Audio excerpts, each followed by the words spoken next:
I, I'm in Berlin. This is Frederike. I met her a long time ago when I was teaching here. And she has got a company that gives advice about sustainability. And what do I think sustainability is? Well, I think it's the sustainable, unsustainable. I think it's how best, how it's least harmful for the environment, then it's more sustainable. The more horrible it is for the environment, then it's unsustainable. And so it's never perfect, is what I'm saying. But we've also got to take into account the social aspect of it, you know, like proper wages, whether cotton, the way people get cotton poisons them, all kinds of things. Anyway, so that's what we mean by sustainable. But before we start discussing this, what I want to tell you is this is the best thing I've ever written. And it's, I've got to tell you first of all that Berlin, I think it's brilliant. I'm really impressed that the bottles, you can take them back to the shop, 50% of them at least. You know, you can take them back and they're used over and over again. And they have an infrastructure for really getting things properly and recycling them, not just in a mess, but knowing what they're doing. And in England, I've not seen any sign of it whatsoever. And both our government and the opposition of Jeremy Corbyn, as far as I know, there's no peep out of them particularly about how we're going to do this kind of thing. And anyway, so I think that's really good. And you know what I'm saying to people is switch to green energy, but that's the best thing we can do in England anyway. But back to what I was saying, this is the best thing I've ever written, and it says buy less. I think it's funny and very chic to go around in a t-shirt that says buy less, when especially if you're a fashion designer like I am. And it means buy less, choose well, make it last, because you've got to buy stuff anyway. And so that's it really, except to say that what that means also, it means the consideration of the 3 R's: reduce, reuse, recycle. They're good in that order. Recycling is the worst. Reduce, don't buy, that's the best. And I want to discuss with Frederike plastic, because that's the thing where I'm going to start. I'm going to try to eliminate plastic as much as possible in the products that I make as a fashion designer. And I know that leather is also a problem, but I've got to start with the plastic first, because I can't stand the idea that plastic just kills the animals. And for example, a straw, if it gets up a turtle's nose, then the turtle just drowns, the water goes into its lungs, and it can do nothing about it. And we know what a shocking thing it's doing to the animal life of the planet in loads of ways. We have to leave leather on one side for me for a moment, but I know that we, in the question of shoes, for example, as far as I know, I think 90% of shoes in the world is made with hundreds of different plastics, completely made out of plastic. And I want to try and do something, but I'm a vegetarian, and so I don't eat meat. And the day when people do stop eating meat, if that ever would come, then we would not be able to use leather anyway. And there's one more thing to say, is that if in the world there was a plan globally to stop cruelty to animals, we probably would save ourselves just by that one thing anyway. But really, I'm here to get the advice of an expert. Okay, so please tell us, Frederike. Okay. Thank you, Vivienne. Okay. I think it's a fantastic decision to take out plastic out of your collection. Plastic is a material that is really harmful, and for the environment and health, and it is a material that is used because it's so easy to industrialize. It's cheap, and it's used in the moment in everything, in every kind of product that we do. We find plastic, and it's very, very difficult to get rid of it. But it's a good decision also for everybody to really avoid using plastic bags, and whatever kind of plastic materials. And I'm going to interrupt you and just say, and when you buy a chair, get a wooden one, not a plastic one. You know? yeah. I've just had to put a caution on this because it's too slippery. Yeah, go on. Yeah, so I think this is actually really a discussion on quality, to make really good quality products as you do. So that's a decision for good quality. And polyester, which is one of the most used plastics, is it has not only the problem that it is petrol-based with all the risk and damages that comes from that industry, but it's also a material that is so long-lasting. It needs 500 years to degrade in average. So we cause a problem that we can't really control of.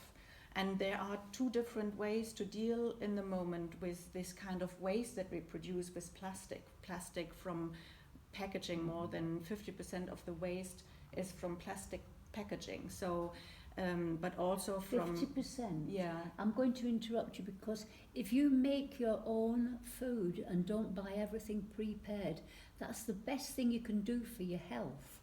It really is the best, and for your weight. It's fantastic. If you eat vegetables, for example, we've just had some orange juice, but if you buy an orange, you don't need to use the bottle at all.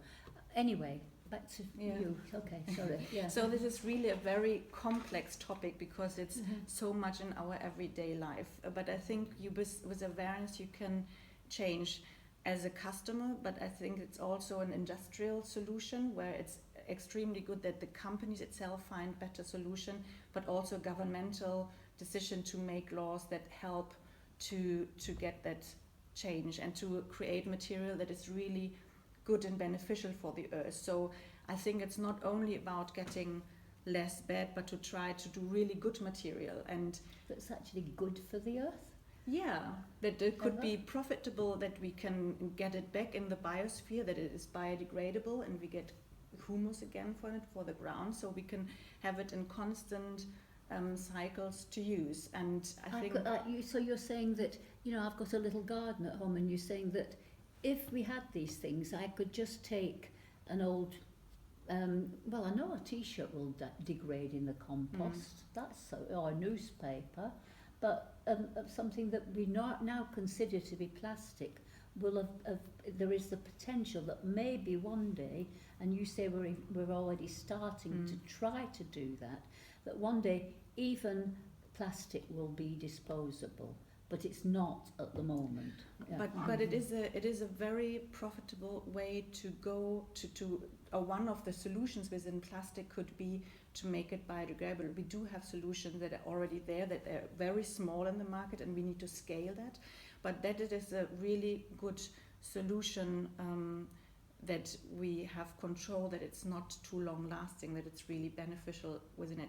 But it's not the idea actually to really put it at home in your compost. Also cotton or other fibers, they still, through dyeing and printing and whatever, have contaminations with chemical that are not good for the ground, which would spoil the water, which would then also damage animal life, for example, because it's poisoned, and be bad for the health. So it's really about a system where we, from the very beginning of the products that we do the products healthy and know exactly what kind of chemicals we use, so that we can reuse the material on a proper way. So there are two different ways to deal with this tremendous waste situation. And one is to see we have so many waste in the moment, like 20,000 tons, 1 million tons every year of textile waste, for example. So we could just look, what do we do with that waste? Or we start in the very beginning to make the materials clear